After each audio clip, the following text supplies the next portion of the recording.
Are we live? Let's check. Because we're never sure.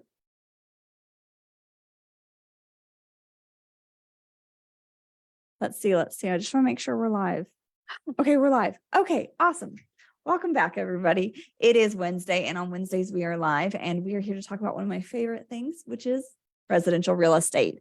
If you are new to our page and our group here, welcome. And whoever referred you over our way, tell them thank you, because you're going to get lots of great information today and every week here in the future.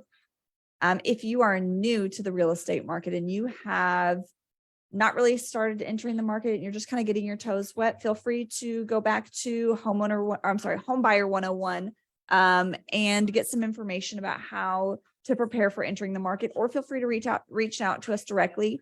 You can reach out to us an email at info@reynoldshometeam.com, or you can schedule an appointment with me directly at www.rhttexas.com.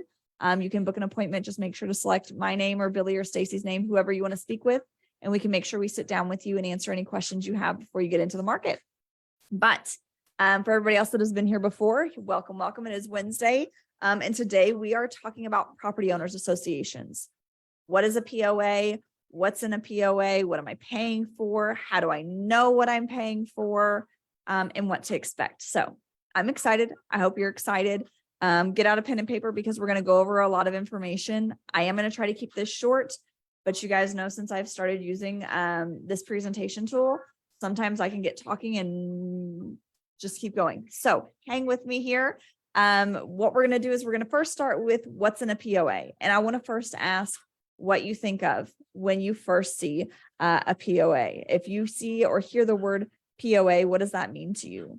Do you think, oh my goodness, I have no clue what I'm getting into. There's going to be so many fees. There's going to be so many rules. I'm not going to be able to do anything. And I'm not going to be able to put my garden the way I want. Let's talk about it. So first thing everybody thinks of is fees. I hear rules and I hear cookie cutter. Those are a lot of the terms that I hear a lot. And I want to ask you guys, what do you think of when you see a POA? Do you think of rules, regulations? Does it kind of drag you down? Or do you think of all the cool amenities? Do you think of community? And do you think of all the activities and events that happen? Because depending on the POA that you're in, if they are corporately or run by a incorporation, sometimes they're a little less, they feel less community based. But if it's somebody in the neighborhood that's running it, they may be doing food drives, they're doing trunk or treats, they're doing all these exciting things to make the community better. Now, usually those fun little things like that aren't something that you'll see in the bylaws, unless it's become something that is not the bylaws, in the CCRs and things like that, or budgeting, you would see things like that. But we're not going to get to documents in that yet, because I'm not there yet. I get ahead of myself. Y'all know I do. What I want to talk about, because what a lot of people have questions about, is how much control a POA has. Can they tell me what to do with my house? If I want to paint my house neon green, why are they allowed to tell me that I am not allowed to paint my house neon green? I just do not understand. So let's talk about it. First question I get sometimes is, well, can I just straight out refuse to join this POA? Typically, the answer is no.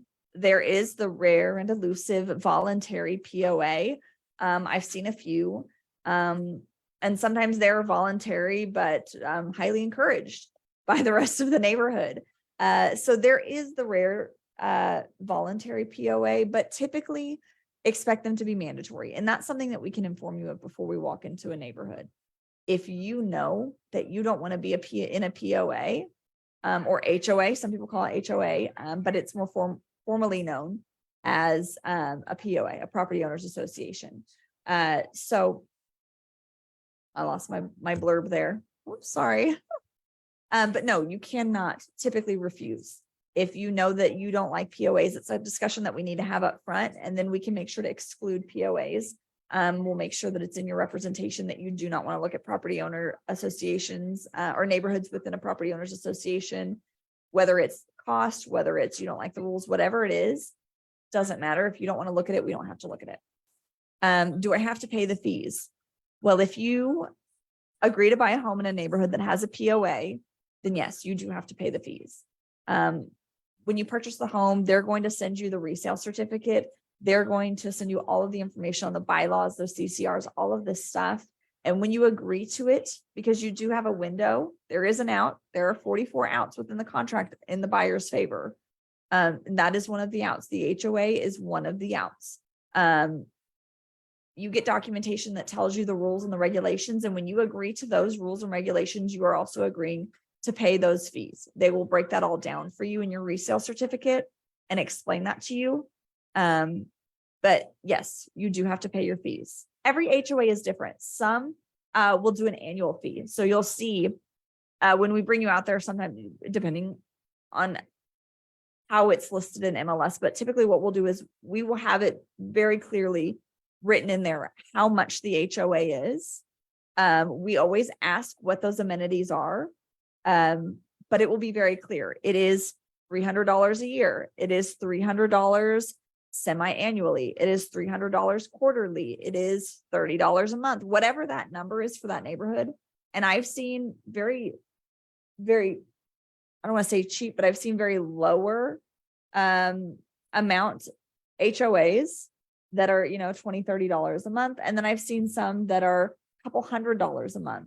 So it really just depends. Every neighborhood is different. And they can explain their amenities in their MLS listing and in their bylaws. And if it's not something that you want to pay for, or you don't find the value in, or you cannot live in this neighborhood because of XYZ, then that's something that allows you to kind of walk away. If you run a small business inside of your home and you put into the contract, well, I need to be able to run my small business out of my home.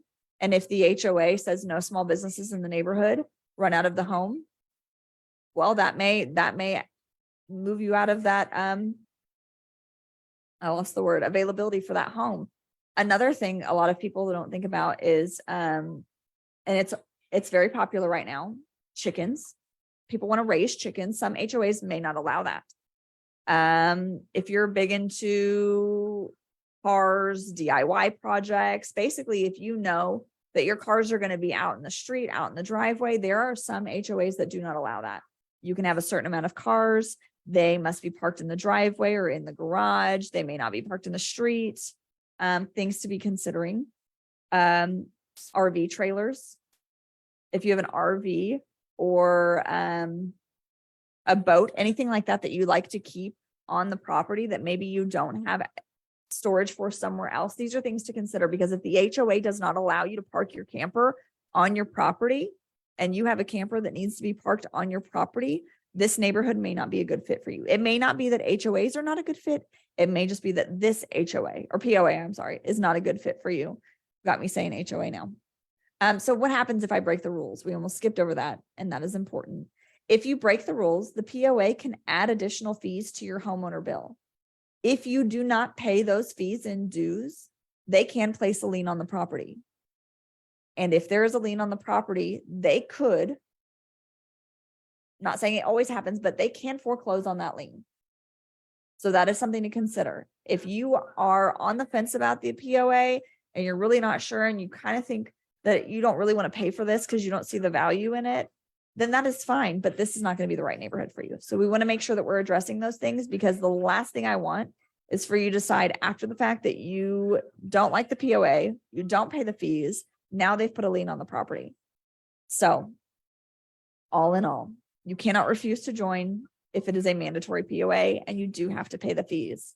And that's why we need to make sure that you're reading the CCRs and make sure that you know what the rules are for this neighborhood, because every neighborhood is different.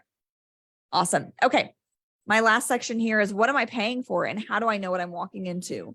And I kind of jumped ahead a little bit earlier and we started to dive into this, but I wasn't ready yet. So I kind of awkwardly backed up a little bit, and I apologize. I don't handle things gracefully. I'm super awkward, just like this moment here. Okay. Awesome. Here we go, guys. What am I paying for? Well, that is a super great question. That is fantabulous. It is different in every neighborhood. Some neighborhoods, you're paying for pools, neighborhood pools, common area maintenance, like common area gardens. If there is you'll notice on some neighborhoods, you'll drive up and there is sorry, I keep hitting the microphone. A big, beautiful masonry or stonework sign that has the name of the neighborhood, whatever that neighborhood is. And it's got shrubbery and and greenery, and it's beautiful and it's so well done. And they have a landscape team that comes out and maintains it every single week. You're probably paying for that if you're in a POA, unless somebody is just volunteering that. And it is usually not the case if it is being paid for by the community. Fishing lakes and splash pads, additional amenities like that, workout centers, walking trails, lawn maintenance is I don't want to say rare because it does happen a lot, but it is not as common as the others. But lawn maintenance does sometimes come with that. And usually that's mowing and edging. It's not usually, not always, I don't want to say usually, it's not always raking, doing the flower bed, but there are some I keep doing that. There are some POAs that will have rules on what your garden or flower bed can look like. You can use certain rocks. You can't use turf. You can't put in fake plants or certain cacti, certain color plants, just like not being able to paint your house a certain color. Maybe you want a privacy fence. Sorry, you want a privacy fence. So you want to add 2 feet to that 6-foot fence. Maybe that's not allowed. Maybe you're in a neighborhood where you can only have wrought iron fences. The neighborhood we're in is wrought iron fences only. So there are no privacy fences. You can see everything in the fence is about, I don't know, 4 feet tall. Every neighborhood is different. They will have rules, they will have regulations, and you will get in this information when you're under contract. We'll write it into the contract that there's a deadline when you need to get this by. What we'll usually do is we'll reach out to the listing agent, and if we have contact for the POA, we'll call them and ask them typically how long it takes them. Because if it takes them 20 days to get this information together, I'm not going to ask for it in 5. It wouldn't be fair because that's not going to happen. But important documents that you're going to see, we're going to see a lot of governing documents, certificates of insurance. If the current homeowner has any, I'm sorry, this song is just killing me. If the current homeowner has any open violations, if they owe any dues to the home or to the POA, they need to pay that. And there is usually also a fee associated with transferring the owner on the POA. So we also negotiate that. Who's paying that? Are you paying that? Is the seller paying that? That's also a negotiating item. So that's something to think about as well. But you'll also get, you'll see budgeting, but you'll get CCRs and bylaws. And a lot of times people will confuse those. So I'm going to zoom in on this like it was earlier. That's why it was like that. So we're going to zoom in so that you guys can see this, so that you can see the difference between CCR. Okay, it's not working. There we go. Okay, only slightly, just slightly. Okay, CCRs and bylaws. We're going just inch by inch. Okay, here we go, guys. So the CCRs are going to tell you, there we go. The CCRs are going to tell you the rules about the POA community. They're going to describe limitations and requirements, just like we talked about. You can or can't raise chickens on your property. You can or can't add a privacy fence. You can or can't paint your house neon green. You can or can't park your RV in the front of the house, in the driveway, have cars on the street, etc. This really is to protect, preserve, and enhance property values in the community. That is why most people are in a POA.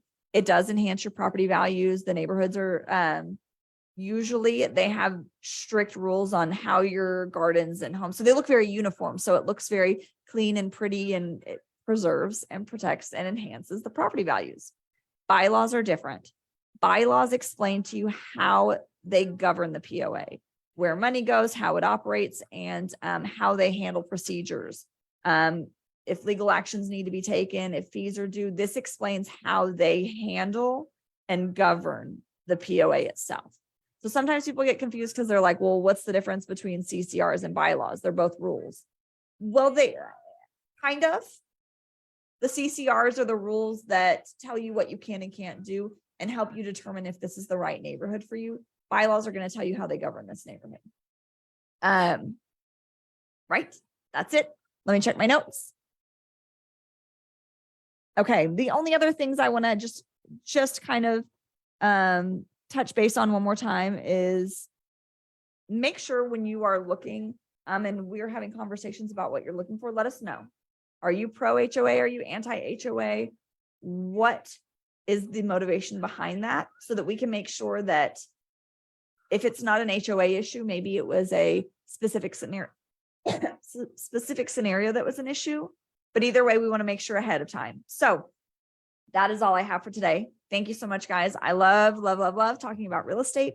And I love everybody that comes out and watches, because I know that if you work in real estate like we do, we talk about it all day. I have a mother-in-law who is in title. My husband is a lender. My mother is a realtor as well. So there's real estate conversations being had all of the time in my life, and I could talk about it all day, every single day. So for those of you that are not in real estate, that join voluntarily every single week to learn a little bit more, thank you so much. I appreciate you being here. Please tune in next week. We're going to be back with more information for you guys. If there is something you've really been wanting to learn about and you just haven't raised your hand and asked about it, please put it in the comments. Reach out to me directly. I've had people ask me about a couple things that are on the list. I have the next, I think, 6 weeks already lined up. But if things come up in the news, if changes come up in real estate law or the way that we handle things, I will be sure to pause our agenda and make sure that you guys are being updated and staying informed. That is all I have. Thank you so much for tuning in today. If you have questions, reach out to us here. Email us at info@reynoldshometeam.com or book an appointment with one of the team members at www.rhttexas.com. We'll talk to you soon. And if you are a reader, I am going to be converting this into a blog, and we'll post that later in our group so that you guys can share that out. Make sure you're sharing and sending friends and family and anybody that's kind of complained about their landlord, send them my way. Make sure you get them in the group and make sure they know that they can get a little bit of information and just dip their toe in the real estate market. Have a great week. We'll see everybody next Wednesday, and we will see you guys on Friday with our new construction live. Have a great week. Bye.